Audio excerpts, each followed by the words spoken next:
మన రక్షకుడు యేసుక్రీస్తు నామములో మీ అందరికీ వందనాలు. మనం ఇప్పుడు సిలువ పైన కొన్ని అంశాలను ధ్యానిద్దాం. యోహాను సువార్త 19వ అధ్యాయం 16వ వచనంలో, అప్పుడు సిలువ వేయుటకై అతడు ఆయనను వారికి అప్పగించెను. ప్రభువే తానే తన లేఖన భాగాలతో నీతో నాతో మాట్లాడునుగాక.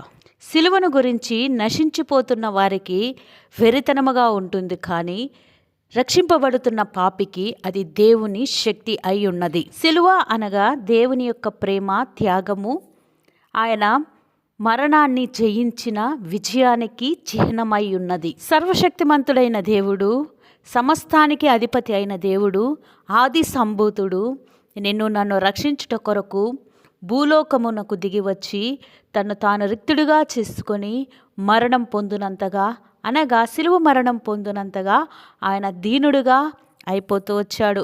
ఈ సిలువలో క్రీస్తే ప్రేమను చూపెట్టకపోతే మనము ఏమైపోదుమో, ఏనాడో నశించిపోదుము. మన మూలాంశము యోహాను సువార్త 19వ అధ్యాయము 16వ వచనంలో, అప్పుడు సిలువ వేయుటకై అతడు ఆయనను వారికి అప్పగించెను. అప్పగించబడిన క్రీస్తు. ఈ యొక్క క్యాప్షన్ మనం పెట్టుకోవచ్చు కదా. పిలాతు అధికారాన్ని కాపాడుకొనుటకై లోకపు మర్యాద చొప్పున క్రీస్తును సిలువ వేయుటకు అప్పగించేశాడు. ఇప్పుడు మనకొక ప్రశ్న, మనం ఎన్నిసార్లు ప్రభువుని దినదినము సిలువ వేస్తున్నాం, సిలువకు అప్పగించేస్తున్నాం? ఆ నిర్దోషి అయిన దేవుడు ధర్మశాస్త్రమును నెరవేర్చుటకే, దేవుని చిత్తాన్ని నెరవేర్చుటకే ఆయన మౌని అయి వచ్చాడు. వారు యేసును తీసుకుని పోయిరి. ఎంత బాధాకరమైన విషయం అండి. నిర్దోషి అయిన దేవుడు, ఏ పాపము చేయని దేవుడు అన్యాయపు తీర్పు నొంది సిలువ మోయుటకు అప్పగించబడ్డాడు.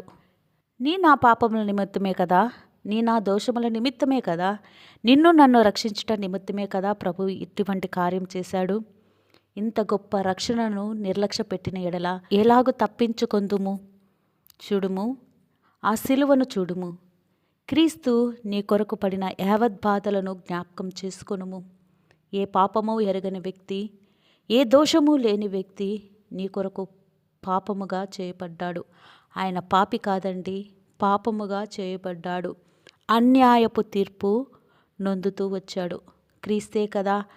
నా జీవితంలో లేకపోతే ఏమైపోదుమో, ఆయన సిలువ కార్యమే చేయకపోతే ధర్మశాస్త్రమునందు మనము నీతిమంతులుగా తీర్చబడము. నోరు తెరవలేదా ఏ ప్రేమ, బదులు పలుకలేదా ఏ ప్రేమ,